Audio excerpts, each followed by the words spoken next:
كاف تقرأي زمان اسكندرية خن زقبرة أنت رأيت بانديرا شوك زقبرنا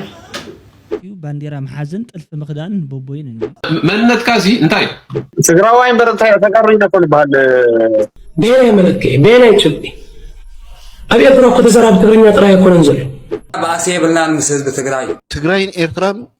كتوهدنو نايدلي كاني كان قعنا وزيم تسأكا مالت حزب تقراي حواحاتكم قال ختبلو انقع بعين يراخهم. All Eritrean youngsters around the world will join the Eritrean army. بحيل قرطن ينياز بنبرو ورنيا تملسو إيرتراوي سلاماوي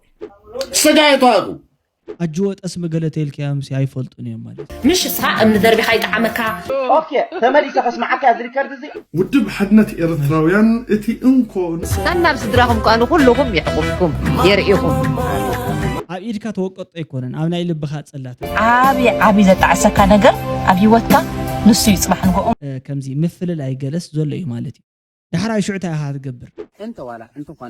ولا إذا تاتو زي كابيدي never ever أتلقسنا قدام يخفلي سالسا يخفلي رابع يخفلي أمحرنيا تجأنا نقول زي فلتو قانقا سلام تعنا هذا اللي كما ياللهم كما يتغنيه كبرات فتوات تختاتل تشيرن رياكت سوان زير مسجن أنا بوجني زيابير مسجن سلام عليكم نسخاتكم كم زخماي كم تهلو سب ملء تقعد عنا سلام فقري تحقواس مسبيت سبكم رهوان سنيتن كل مالتي كم تهلو بعد ملء تسفاه فنان تسفى مريم يا فنان مالتي شدي حونا بمجمرتها يموتشخا سلام كجبر ازي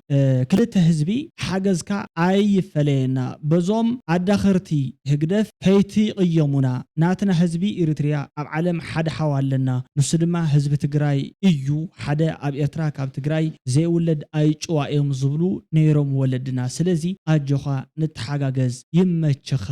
ኢልና ለማለትዩ ንኹልሃና ይመችወና መወዳእቱ እኻ بلاك هارتس مالتي لايك فوني اللي فنان مالت سلازي نحنا اب كلت عدتات النبر حدا حزبينا زبل نجر يسمير اللي يزلو مالتي كما اخذتكم زولي بزحلنا لكم نتمرقون دما امين نحنا انا حجي بزعا مين ايش اللي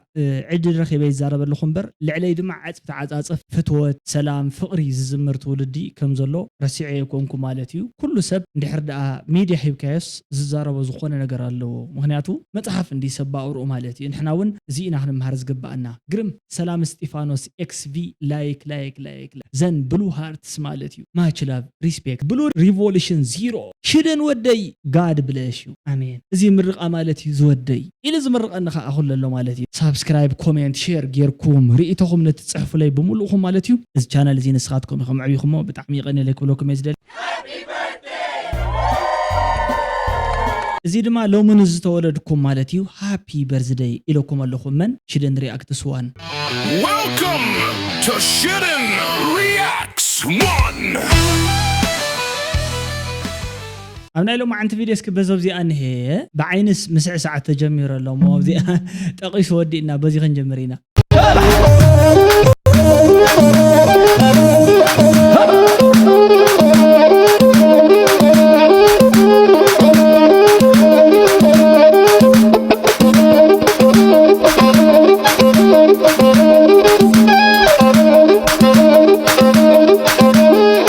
حراي مالتي أموداتو سكوا دحارة سكوا فليت أيلو مالتي دحارة سكوا فليت ويلي عمنا قدام زخونة سبعي مالتي أنا انتا إز تغسن قلي لحجي سبعي سي كمزي شفتا إنري لو مقدم دحار مسراق قديفو قليلو كوفيلو أبقزو محراس جميرو حجي حدا سبعي مزيوه مالتي تعنها بالليل تو عدي قليلو هاي بزي أخالف دليليرا هاي داخوين كامو جنزب حيزس هاي سرقون فريح اندي داها توم شوفاتو عبيديوم زلو يلوونت سبعي مالتي سبعي بقى تناسحو بقى حما ايز قبرني ريل قديفو إنير دحار اسكاري انت جنزب كاتبولس مدابر يعمليو معاد كرش حيزو مالتي هو وني يحرسنا عندي بلداني الحج الماس زا صمرو عخن صوما فتينا نيرنا مالتي اي صومنا حرايش زي قلدي صوم تقراوي مالتكو سماي نارأيت عنكيفوس سبي حامين نيلو لحسب تأمرنيا فطوريو إلا مالتي فوحو كجاب حرو أنا هاكاي من سوسورو مو علينا أكن حرورو توزامي حراي سلازي بدحري دا تلمد قدي حدا بحماق عدلو زمار رمنسي نبحنتي تنقاليتي خيد مو عبدلي راعي لي يبلع تنقاليت نزع ولا شح مسابلت عسر عامت بدخنات شفاف فيلكا ختحول فيها اتمنسي هو خيلو بدحري إذا تلمد قدي نزيا زقلد ሰብ ግን ማለት እዩ ስሪ ዘይ ጸደق ብድሕሪ ኣተለምዶ ማለት እዩ እዚ ውድ መጀመርታ ዝባል ነገር ቢልክ ዓርፍ ብድሕሪ ኣተለምዶ ጠንቋላይ ወድ ጠንቋላይ ዝባል ባህልና የለን ባይዞ ሲልና ከም ዕላል ከም ወግዒ መጽኢ እምበር ማለት እዩ ጠንቋለ ማለት ነገር ዛር ተሰርሕ ሰብ ማለት እዩ ዋጋ ዘይብሉ ሰብ ማለት እዩ ስለዚ በጀክ ሓደ ኣምላኽ ቀጻሊ ናትካ ፍሪ ዊልን መጻኢ ቻንስን ዕድላትን ላክ ዝፈልጥ ዝኾነ ይኹን ነገር የለን ጠንቋልን ተዝምቾ ነይሩ እንታይ ኣትዩ ኣብ ዕጣንን ኣብ ዑድን ተሰኽቲት ይውዕል ዝፈልጥ ተዝኾን ቀጻላ ህይወትካ ስለዚ ዘይኸውን ነገር ማለት እዩ ከም ባህልዎ ይሒዝናዮ ኮይና ኢና እምበር ነገረ ክርዳዲ ልደን ናጠይ ወደይ ብኹርን ሕሳስ ልደን ወይ ዝኣምኑካ ዝፈትወካ ልዕሊ ኩሉ ዝርኤካ ድሕሪ ኸኣኑ ኩሎም ኤርትራውያን ሰላምን ቅሳነትን ፍቕርን ይሓቦ ከምኡ ኮይኑ ከዓ ድሕሪ ኸኣነ ናብ ስድራኹም ከኣኑ ኩልኩም ይሕቁፍኩም የርኢኹም This action is performed by professionals. Don't try this at home.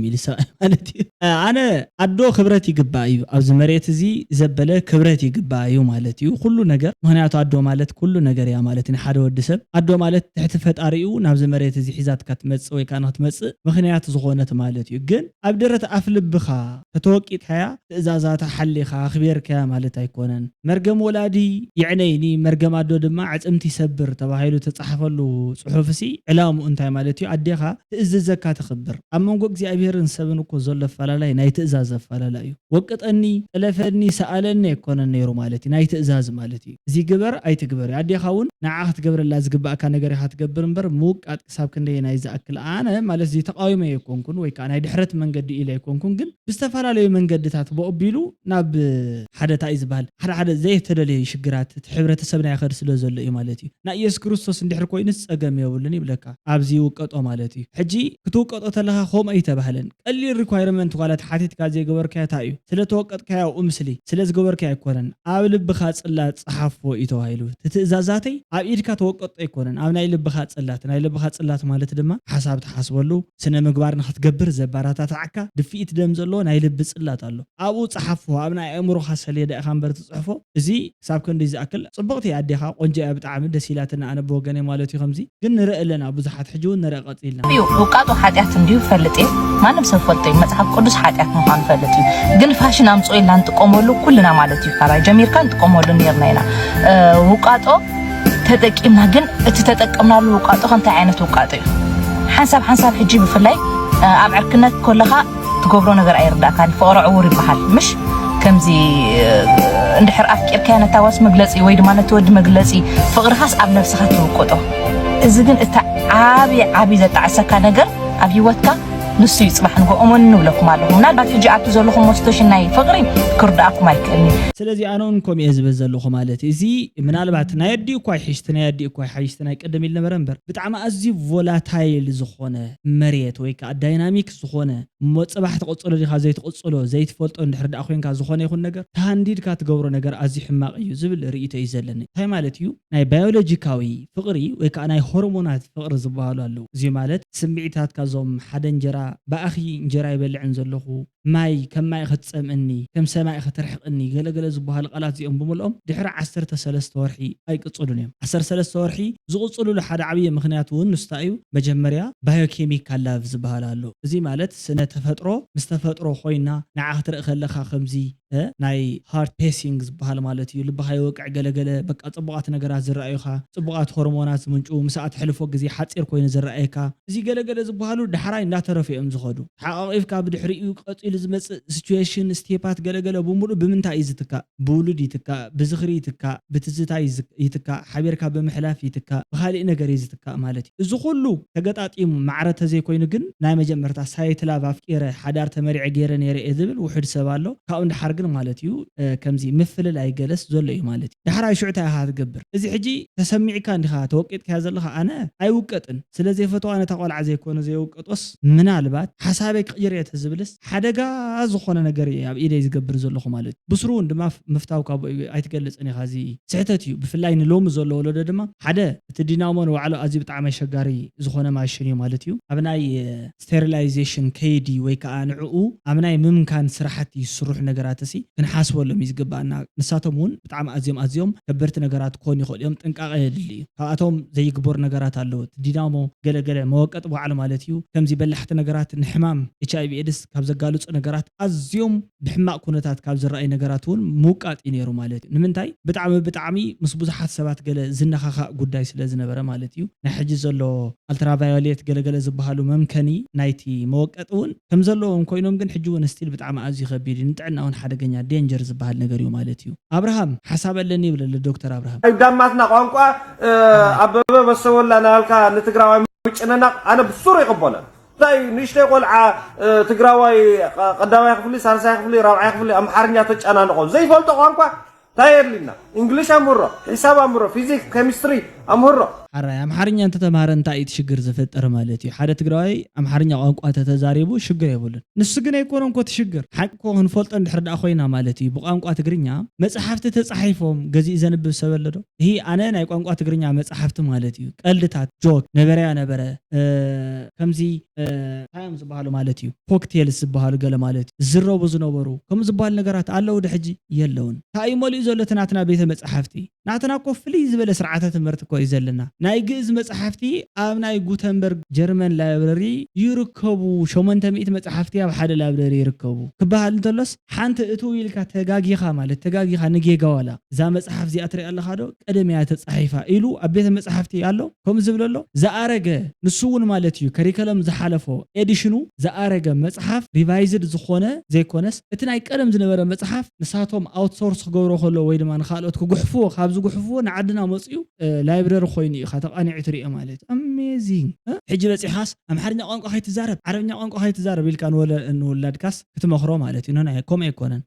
ሓውን ማይ ነቕሪበልካ ኣለኹ ኢልካ ናብ ዝመረፅካዮ ኢልካ ኣይኮነን ዘሎ ናትና ጉዳይ ማለት እዩ። ናትና ጉዳይ እንታይ እዩ ግዴታ ግበሮ ኣይትግበሮ ናብ ዝብል ወሪዱ ትንመሃሮ ነገር ንባዕሉስ በቃ ስነ ስርዓት ዘየብሉ ካብ ቋንቋ ወለድና ወፃእ ዝኾነ ወተር ላይፍ ሳይክል ኣለ እዩ ኣብ ግዕዝ ማለት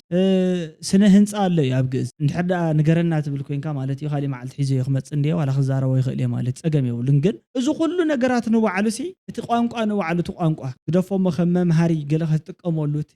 ዋና ነበረ ቨርናኩለር ላንጉጅ ገለ ዝበሃል ማለት እዩ ግደፎሞ ከም መምሃሪ ክትጥቀመሉ ከም መጽናዕቲ እኳ ንስነ መጽናዕቲ ዘካይድ ሰብ ምንም ዓይነት ክሬዲት የብሉን ፊልም ምሉእ ተሰሪሑ እኮ እዩ ረኣይ የብሉን ጥማት የብሉ ስለዚ እዚ ዝበኸነ ግዜ እዩ ኢለ ኣነ ዝኣምን ኢለ ሓደ ዶክተር ቢንያም ዝበሃል መቄዶንያ ዝበሃል ናይ ኣረጋውያን መጠወር ኣብ ኢትዮጵያ ዝመስረተሎ ብዛዕባ ትውልድ እዚ ትዛረቦ ርእይቶ ለካዶ ኢሎሞስ ኣነ ዝትውልድ እዚ ዝባኸነ ትውልድ ኢለ ዝፅውዖ ባኺኑ ማለት በቃ ክብላዕ ዝነበረ ዘይተበልዐ ማለት ወይ ከዓ ሸዊቱ ወዲቁ ዝበስበሰ ማለት ማይ ጋድ መንነትካ እዚ እንታይ ሓረን እወ ነፂራት ላይ ኣነ እንታይ ተረዲኒ ነይሩ ትግራዋይ በረታ ተቀሪና ኮን ባል ኣብ ህዝብ ትግራይን ኣብ ኤርትራ ህዝብ ትግራይን ኣብ ህዝብ ትግራይን ኣብ ኤርትራ ዘሎ ተዛራባይ ትግርኛ ሲ ትግራዋይ ድባል ምክንያቱ ኣነ ወላ ሼር ጌርያ ነይረሲ ኣምሓሩ ኣምሓርኛ ዝዛረቡ ኣምሓሩ ተባሂሎም ሲ ትግርኛ ዝዛረቡ ሃዝ እንታይ ናፍንብሎ ኤርትራውያን ክንብሎም ኣይንኽእልና ብብዙሓት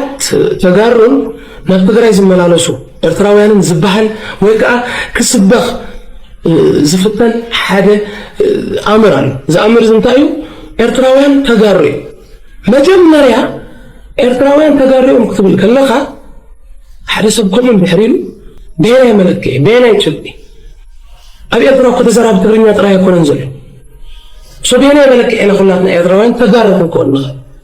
ባንዴራ ትግራይ ሕዝኩም ተሓፍሩ ሰባት ኣለኹም ዶ ካብቲ ቃለስስከ ባንዴራ ትግራይ ሲያሕፍረና ኢልኩም ትፈርሁ ሰባት ብፍላይ ከዓ እቶም ብኡ ዝሓለፍኩም ባንዴራኦም ተዘይን በልበልካ ትሕዝቶኦም ግን ትኽደኖ ኣለኻ ዙርያ ትኽደን ኣለኺ ጥልፊ ትኽደን ኣለኺ ካብ ትግራይ ዝመፅእ ክንደይ ከም ዝገብራ እንታይ ራይት ባንዴራኦም ሾክ ዝገብረና ኣነ መቸም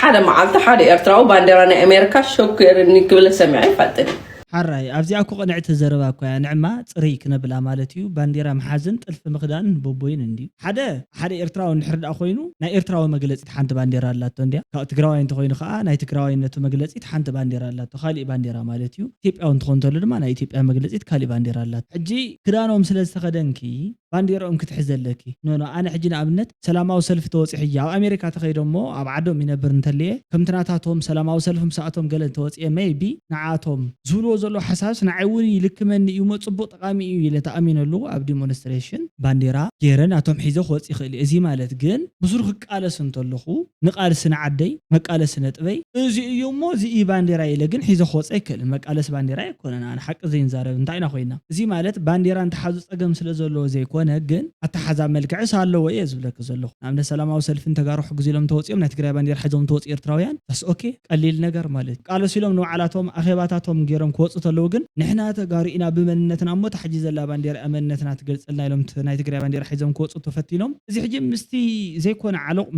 تقلا ساي يوم زبا أسمبر ولا حنت لو تزمت أنا قريه ولا أنت نزع عدد يخم داي تقبلوه أنت بقى خوللات صراحة يخم داي تفتوه كال دي دلكم حساب ديكم تبزحوا نابرا مش خبدكم استرس مش تقبلوا أقول أنت لو مشلو ترديكاني كم دعنتوا يزبلكوا خائي أنا بلك اللخو أنت أولي غير أكنت تسيئة كم يجرى تقاليسة نبعتي دريزة نتزح على فكوه ما أرنتا غير كالي كنت دق علس ننفسي سما مخني جبرا أنا كو خمس قدم شنقات سلز نبرني أو بقى بيرفع 500 تزخون كم زين خونكم قال لي لما ليستهم بايتا يزبط أزي تمخني أطناتكم حابن سبعين تهنكا ولا حجب لك اللخو حجي مش صح من دربي حيت عمكا نابرانا هيوتنا يبع الخولك أو يتعمكا جرمن مش هيت عمتكا كابزز حالة في هيوتكا تماهيركا ترديكاني زي من باع يكون سبعي زجبرك نبيعك نبعتك حاسسك كاب زحالة في هوتك تقريمك سبعي مستخوني خاصة سبعي تبان سبعي زجبرك سي زي من باعها زي كونس نبيعك محباس كمان أبكالي مغصر كايو زي من باعون سبعي زجبرك ما عند أخشت قبل كاتزبس حكا نجر هم زي بس حكا كونسيدر غير كهتنبرك لها هم زي بس حكا حسب كي هتقصلت لها شعيو مالتي ناي سبعي زبهالو قالون زقلصك حجي بناتكي زربا ويك بناتك تحساسبا من البات تخكلي لك تزارب كتكون تخل اندخي كن انا بناتي تحساسبا كسحيتكي اخي زبل مجلص خا خوسخلك مالتيو سحتتي لي انا خا ازامن مالتيو قالني دحردا تردي اخن خوينكي سحتتيو يبلك اللخو اصل حراي نابتي زقص زلو نطوينا نقصل مالتيو كنرينا خا قصلنا دي حدا خابتي فولي مللينا إيرترا شارك أمول عالم يبالعهم إيرتراو شارك جن صوبو زللن بزيجنو تغا قرع خوينون نزولعون زي والعون زفلت شاركيو شاركي قتبل تخليقا إيرتراو شارك جن فولي انتاي مللي اندي حريل كخا بمجلتين ايقوال إيري اي بالعني إيرتراوي سلاماوي ولا شاركهن ولا حرمازغن إيرتراوي سلاماوي ግን ሎሚ ምዕብልቲ ትግራይ ምዕብልቲ ኤርትራ ምራኣና እዚ ሁሉ ብማእኸል ኢትዮጵያ ዝመጽእ ዘሎ ዋላ ካብ ኦሮሞ ዲ ካብ አምሓራ ዝመጽእ ዝነበረ ትረስ ዋላ ጸገማት ብምልኦም ከዓ ከምዚ ሕጂ ንዕልሉ ዘለና ኣይመሆነን ነይሩ ትግራይን ኤርትራን ከተዋሃደኑ ናይደሊ ኣይድልየካኒ ሃገር ክትገብረን ኣይድልየካኒ ትግራይ ሃገር ምግባር ኣብታ ዝፈረሰት ኢትዮጵያ ድሕሪ ምስ ኤርትራ ብኸመይ ትቕጽል ትግራይ ቢኮዝ ትግራይ ዌል ኢኮኖሚ ስትሮንግ ያ ዌል ናይ ፖለቲካ ስትሮንግ ነገር ኣሎ ትግራይ ከዓ ብደረጃ ኤርትራ እንድሕርኢናን እቲ ናይ ኢኮኖሚ ምዕባለ ለቨል ኮይኑ መጺሎ ኣብዚ ውሽጢ 30 ዓመት ኤርትራ ሰላም ረኺባ ዓዳ እንተተማዕብል ትግራይ ከዓ ብዘመተ ዘሚታ ትግራይ እንተተማዕብል ነይራ ይድብለኩም ደሎ ሎሚ ካብ ወልቃይት ጽንጺ ዓይኖም ዝደፍረሎም እውን ኣይምረኸቡን ነይሮም ኣይምረኸቡን ክልቴና ሽዑ እንታይ ኢና ክንገብር ድሓር ኢኮኖሚና ፖለቲካና ጉርብትናና ሰላምና أفكت خبر زي كل وساني خنوسن نخلي قلت ريالي تنسي كون في سويت عين برا هزبها جنبها حراي كوم تسبيت اينورن حزباو ግንባር ኢሉ እንተዘየጠቃለላ ታዘረባዚያ አነ በቃ ሰብአይዚ ክሕስ እዩ ይኽብልን የረ ማለት ግን ኮም ትስቢት አይኖረን ህዝባው ግንባር ደፎሞ ህዝባው ግንባር ናይ ቀደም ትስቢቱሲ ንስኻ ኣብ ኤርትራ ኸድካ ክትዛረብ ከለኻ ነው ባዕሉ ማለት እዩ ሰራሪቆም ዘምጽኡ ሓደ ሓደ ሃፍቲ ብረዲት በሓገዝ ገይሮም እኮ እምበር ሰሪሖም እኮ ዘምጽኡ ሃፍቲ የለን ንኽትብልውን ኢኻ ደፊርካ ነርካ እንኳዕናው ዚም ጻካ ማለት እዩ ሕጂ ኣነ ጽቡቅ በቃ ኣብ ኤርትራ ኸይዶምስ ትክክለኛ ኾውን ኣለዎ ኢሎም ተሸመሞም ተሓፈሩሉ ኣብ ዓዶም ዘሎ ፍጻመን ክስተትን ስሕተት ዘሎ ብስሕተት መልክዕ ጽልየብሉ ኢሎም እርማት ካብ ዝሃቡ ሰባት እሞ ብኣጉኡ ከዓ ትክክለኛ ወግዒ ካብ ዝመለሱ ሰባት ሓደ ወዲ ጣባይ ማለት በቃ ናይ ዓዲ ዘሎ ክፍተት ተረዲእዎስ በቃ ፈሊጥዎ ኣሚኑሉ ዝኣመነሉ ዝተቀበለሉ ኣብ ኤርትራ ወፂሕ ምስ መጽ ባዕል ዘርእሰና ገና እዮም ንወዲ ጣባሪኦም ገለተ ተመሊሶም ጽቡቅ ስለዚ ኾምዚ ምባልካ ንሕና ኣይንጸልኡና ትክክለኛ ሓሳብ ስለ ዝኾነ ንምንታይ በለ ድማ ሰበይ ይባሃልን እንኳዕ በልካ ኢና ንሕና ንብል ወዲ ጽቡቅ ደይ ንመና ባእሲ የብልናን ምስ ህዝቢ ትግራይ ንሕና ባእሲ የብልናን ምስ ሶማል ንሕና ባእሲ የብልናን ምስ ኣምሓራ ምስ ገልመለ ንሕና ባእሲ የብልናን ምስ ሱዳናውያን እዞም ኤሊት ደምጽዎ ሰበብ ግን እወ ህዝቢ ኤርትራ ካብ ንቡር ኣብ ዘይንቡር ንኽነብር እወ ንሕና ከም ንስደት ንሕና ኣብ ናይ ላምባዱዛ ባሕሪ ከም ዝንጠፍእ ብዓሳታት ናይ በዓል ላምባዱዛ ከም ንብላዕ ገይሮምና እዚ ናትና ታሪኽ ክፀሓፍ እዩ ክዝየመሉ ይፅባሕ ስለዚ እዚኣ ከመሓላልፍ ደልየ ሎሚ እንቋዕ ብዓይነይ ረኣኹኹም እንቋዕ ቶምቶማሌ ብኣየር ክትከዱ መቐለ ሓዲኩም ብኣየር ኣዲስ ኣበባ ካብ ኣዲስ ኣበባ ትብሉ ዝነበርኩም ሂግደኻውያን እወ ሎሚ ተመሊስኩም እወ ህዝቢ ትግራይ ሕወሓት እኮ ገለ ክትብሉ እንቋዕ ብዓይነይ ረኣኹኹም ትክክል ማለት እንኳዕ ብዓይነይ ረኣኹኹም ግዜ ጽቡቕ እዩ ንጸገማት ብምልኦም ማለት እዩ ታይም ዊል ሃቭ ሶሉሽን ዝብል ነበረ ዘረባ ትክክል ግዜ መፍትሒ ክህልዎ እዩ ግድን እዩ ማለት ስለዚ ንግዜ ዝግደፍ ነገር ንግዜ ንሕልና ዝግደፍ ነገር ንሕልና ብውሽጥኻ እንድሕርዳ ሒዝካ ኩላ መፍትሒት ኣላታ ዝበሃል ነገርውን እዚኣ ትክክልካ እዩ ማለት It's not a big secret that Ethiopia is always planning to take over Assad. There's always this dream that Eritrea and especially the Red Sea belongs to Ethiopia. I tell you Ethiopians, if you start a war with the Eritrean defense forces, all Eritrean youngsters around the world will join the Eritrean army in Eritrea. We are no Ethiopians. We are Eritreans. ስለዚ ሓራይ እንድሕርዳ መጽኹም ናሲ ኣብ ዓድና ኢኹም ክትሞትዋ ኩሎም ኣብ ዓለም ዘሎ መናእሰይ ከዓ እንድሕርዳ ኩናት ጀሚርኩም ጆይን ገብሩ እዮም ይዝብለና ዘሎ ሓራይ እዚ ፈኸራ እዚ ናይ 21 ክፍለ ዘመን ፈኸራ ኣይኮነን ናይ 21 ክፍለ ዘመን ፈኸራ ትማለ ርኢናዮ ሎሚ ንሪኦ ኣለና ንሪኦ ንውዕል ኣለና ማለት ግደፎ ናትና ንሕና ብሄራዊ ጥቕምሲ ኣሜሪካን ዩክሬን ትማለ ማለት እዩ ንስኺ ከምዚ ተዘይጌርካ ኣነ ከምዚ ተዘይጌረልክ ሞይተ ክርከብ እየ ዝበሃላ ነበራ ኳስ ኣብ ምንታይ በፂሕን ዘለዎ ዓለም ዘይብልካ ተለ ኮይንካ የብልካ ኣይተሓሱ ዘይብልካ ተኮይንካ ሶይላ ኣትሪእካ ማለት እዩ ትመውት ኣለኻ ሙት ትጠፍእ ኣለኻ ጥፋእ ሁኬርስ ኣባውት ኣስ ማለት እዩ ብዛዕባ ናስ እንታይ ኣትይዎ ንምንታይ ሞይቶም ኢልካ ሓዝነልካ ማለት ካድዩ ከምኡ ኢልካ ተኣምን ማለት ዓለምስ በቃ ብዛዕባ ና ተሓዝን የተሓሳስባ ይገለ ኖ ጂኦፖለቲካዊ ጥቕሚ ስለ ዘለዎም ጥራሕ እዮም ወይ ከዓ ሓገዝ እውን ተሓጊዞምካ ብመንፈሳዊ ሓገዝ ኣይኮነን ንሕና እኮ ተረዲእካ ድዩ ትማንነትና እንትባህልናን ንሓደ ሰብ ክንሕግዞ ተለና ክልተ ምክንያታት ኣለውና እቲ ሓደ ሰብኣዊ ሓገዝ እንትኸውን ካልኣይ ግን መንፈሳዊ ሓገዝ ይበሃል ኣብ ሰማይ ጽድቂ ክንረክብ ኢና ኢልካ ትምጽኡት ኢኻ ኣብ ዓድና ማለት እዩ ኖ ኣብ ወጻእኹም ዝበሃል የለን ሁማኒታርያን ኤድ ዝበሃል ማለት ሓገዝ እዩ ሰብ ብምዃንካ ትሕገዝ ምክንያቱ ሰብ ስለ ዝኾንካ ከጠመይካ ይፅባሕ ምእንታን ክሕግዙኻ እዚ ግዴታ ዕዳ እዩ ዝበሃል ማለት እዩ ንጽድቂ ንገለ እዩ ሕግን ሕግ ይሰብራል ኤርትራ ኖራ አልኖረችም እኛንም እያኖረች አይደለም በኃይል ገብተን የኛ ህዝብ ነበሩ ወደኛ ተመልሰው ልክ እንደ ኢትዮጵያውያን ወተት መጠጣት አለባቸው ክትፎ መብላት አለባቸው ስጋ አይቶ አያውቁም እዚ ራሱ ዘሎ ዓሻስ እዩ ዝኾነ ለቆታ ነገር እዩ ማለት ሲጋሪኦም ይፈልጡን እዩ ዝብዘለን ኤርትራውያን ጸባሪኦም ይፈልጡን ከምኡ እዩ ዝብል ማለት ባይዘይ እዚ ሰሜን ከባቢ ዘሎ መሬት ብምሉ ደረቕ መሬት እዩ ዋላ ሓንቲ ዘብቁል ነገር የለን እንዳተባሃለ እንዳተዘረበ ዓብዩ ማለት እዩ ኣጅወ ጠስሚ ገለ ተይልክያም ኣይፈልጡን እዮም ማለት ኣብ ዓድኹም ኣለ ይርከብ ዲገለ ይብለክ ጸማምሲ ሓንቲ ደርፉ ኢሎም ኩነታት ኤርትራውያን ስደተኛታት ኣብይ ኣብ መዓልቲ እናገደደ እናኸፈ ዝመጸሉ ዘሎ እዋን بمانم سب وي بمحد مانم أكل ولا حتى زي مركبو جاكر من ديو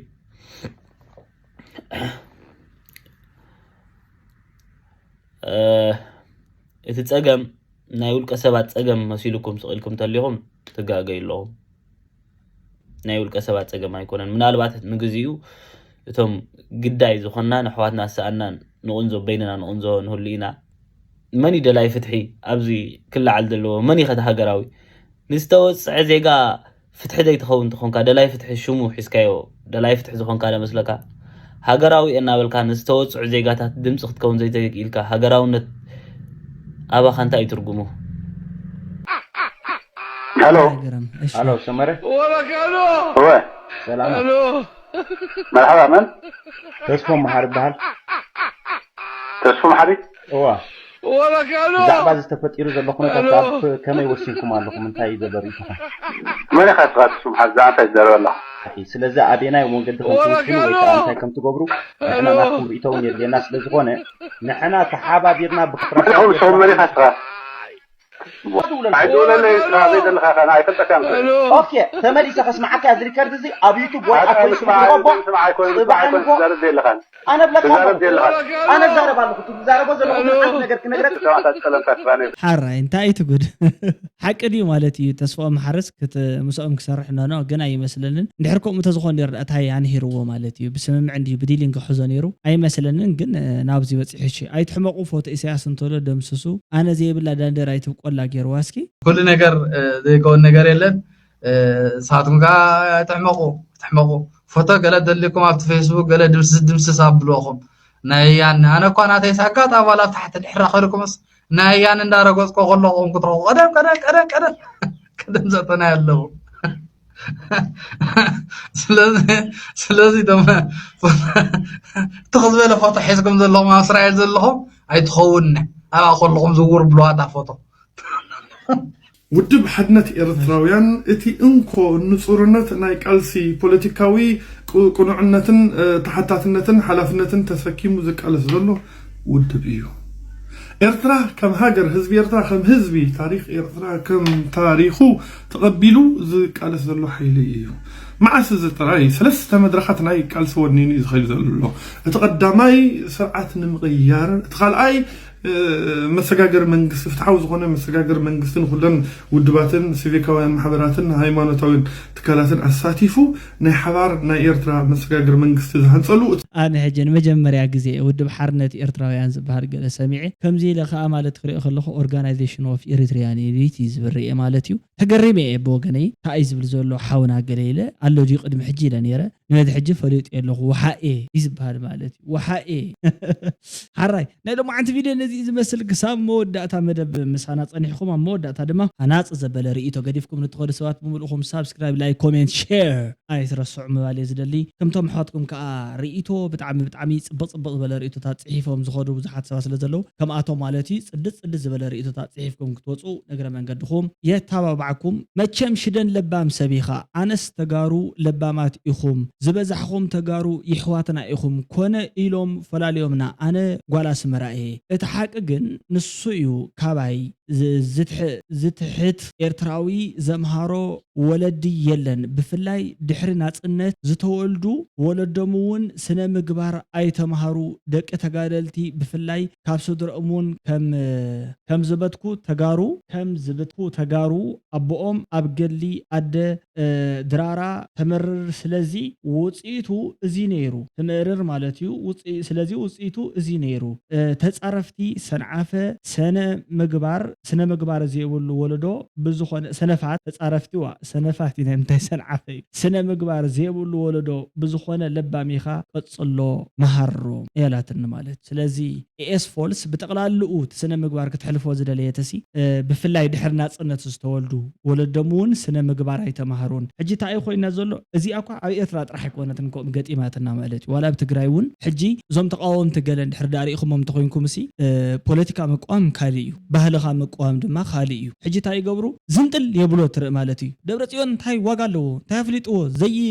ድቅ ሰብ ገዝ ኾፊ ይብለካዋ አንተ ንዓባ ተረጋጋዓሞ ንቀደም ካብ ድሕራይ ተውጋዕኻና ዋላ ሓንቲ ጸገም የብሉን ገለኢኻ ትብሎ ማለት ስለዚ ከምዚ ዓይነት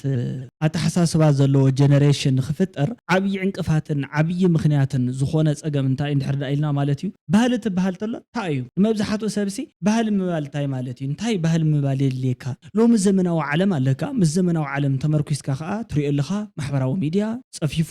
ብኣግባቡ ዋሕሊሉን ኳሊቲ ብቕዓት ፅሬት ዘለዎ ሰብ ዘቕርቦ ዘሎ ስለዚ ምስኡ ትውዕል ማለት እዩ ናቶም ኣካዳድና ትርኢ ንሶም ግን ባህሎም ኣይኮነን ገዲፎሞ ነቲ ባህሎም ኣዘሚኖም እዮም ሰሪሖምሉ ንስኻ ከዓ ኣይ እንታይካ ኣይ ዓውድኻ ኣይ ዓድኻ ማለት እዩ ብኡ ንኽትኮርዕ ምግባር እንድሕር ዳኣ ጀሚርካ ማለት እዩ ንሳቶም መሃዝተ ስለ ዝኾኑ እዮም ንሕና ግን ገና ኣብ ምዕባይ ደረጃ ንርከብ ዓድታት እንዲና ማለት እዩ ስነ ምግባር ባህልና እንተዚ ሓሊና እቲ ኣዝዩ ንዓና ናይ ውድቀትና መጀመርታን ውዱእ መጀመርታ ኢና ንጀምር ዘለና ማለት ስለዚ ባህሊ ማለት ካብ ጃፓን መምሃሪ ይከኣል እዩ ካብ ጃፓን ላዕሊ ሰልጠና ዓዲ የለን ካብ ጃፓን ላዕሊ ስነ ምግባር ዘለዎም ቆልዑ ዝመሃሩሉ ቤት ትምህርቲ የለን ስለዚ እንታይ እዮም ዝገብሩ መብዛሕትኦም ንድሕር ዳኣ ሪኢኹሞም ስነ ምግባር ንኽመሃሩ ክብሉ ናይ ቤት ትምህርቶም ቦታታት ብምሉእ ናይ ፅሬት ሰራሕተኛ ዝበሃል የለን ባዕሎም እዮም ዘፅርዩ ተረዲእኩም እዚ ማለት ልብስኻ ባዕልኻ ክዳውንትኻ ባዕልኻ ትዓፅፍ ብድሕሪ ባዕልኻ መደቀሲኻ ኩሉ ተመሓይሽ ከምኡ እንዳገበርካ እንድሕር ዓብይኻ ሰብ ኩሉ ማዕረ እዩ ንዝብል እውን እኮ በዚኻ ንማዕርነት ይቃለስ ኣለኹ ይብለካ ግን ንማዕርነት ክትቃለስ ከለኻ እንታይ ማለት እዩ ዓበይቲ ብዕብየቶም ክተኽብሮም ኣለካ ሜሪ ገብረ ኪዳን 76 72 ላይክ ላይክ ላይክ ላይክ ላይክ ዳይመንድ ኢላትና ማለት እዩ ማች ላቭ ኢኤስ ፎልስ ሜሪ ገብረ ኪዳን ኩልኩም ማለት እዩ